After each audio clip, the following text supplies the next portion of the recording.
Hi there, hope you're having a good day and welcome back to another video. This video someone has suggested for in the comments, although I have to say that much of it may be subjective based on our personal preference, but it is still a very important aspect when we consider a pair of hoop shoes.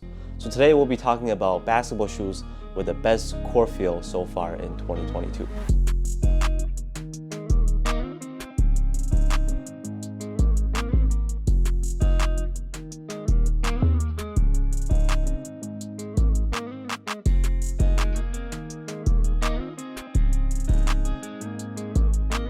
Before we start, let me quickly explain what I think makes a good core feel, because the term, can be a little bit ambiguous. So two things. One is a smooth transition from front to back that feels comfortable on feet and doesn't require too much of a break-in time. And two is that the shoes feel low to the ground. Note that we're talking about how they feel on the court, not if they're high, mid, or low cuts. There are really many good shoes that can make this list, but here are the few that I want to highlight, and let's get started.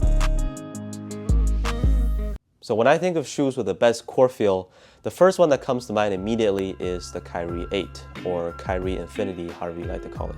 The reason for that is, although they're a mid-top, the Kyrie 8 makes your feet feel very close to the floor. Its cushioning setup is probably the best of the entire Kyrie line, largely thanks to the Zoom strobo and comfortable materials, like it even has some leather on the upper. Very fluent transition with a nice curve shape, and I love how low to the ground they are. And while we're here, I gotta mention the other Kyries that also has great core feel, the Kyrie Low 5. The Kyrie Low 4 was already a good shoe, but the 5 has a softer upper and is much lighter. These guys took me pretty much no time to break in at all. Excellent core feel. Next up, the Converse All-Star BB Shift has really good core feel. Sorry if I'm becoming very opinion-based here, but the BB Shift is one of my personal favorites this year because of how much they remind me of a pair of Kobe's, while Kobe's are practically unobtainable today. Anyways, the BB Shift probably gives the most low-to-the-ground feeling among all these shoes on this list. Very light on feet, and they're good for guards who like to make shifty moves on the court too. Alright, somewhat of a surprise pick here. A very recent release, the Puma TRC Blaze Court. Some of you may not even be aware of these releasing, but they are a solid performer with a nice core feel. As a low top, cushioning and traction are both decent, very good grip in the indoor gym.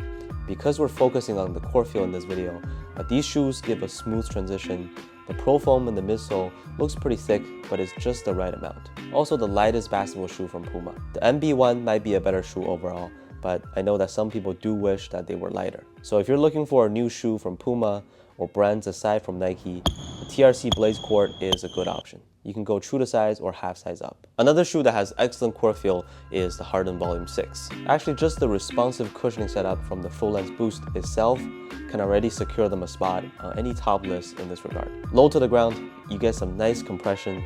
They feel softer than it looks actually, and the caging is also the right amount. Not too much where it brings any stiff feeling. Those memory foam type of Achilles cushion pads on the interior is an added benefit to make them even more comfortable on feet. Obviously, there are a few other shoes that also have good core feel, and it really depends on the type of setup that you like too. The Nike PG6 and New Balance 2 Wxy V2 are two safe picks that can work well for the majority of players, I feel like. The PG6 to me feels like a fusion of the Zoom Freak 1 and Hyperdunk 2017 lows. The soft padding and full-length React make them very comfortable on feet. And the 2-Way2 just has an immediate step-in comfort. They'll feel much lower and lighter than you'd expect if you haven't tried on a pair yet. So that's all for the basketball shoes with the best core feel this year. If there's enough interest, I'll probably do like an updated list at the end of the year. Also, please comment down below which other lists by performance categories that you like to see. As always, I'll try my best to make sure I get back to everyone in the comments. Thank you so much for watching, and I'll see you on the next one.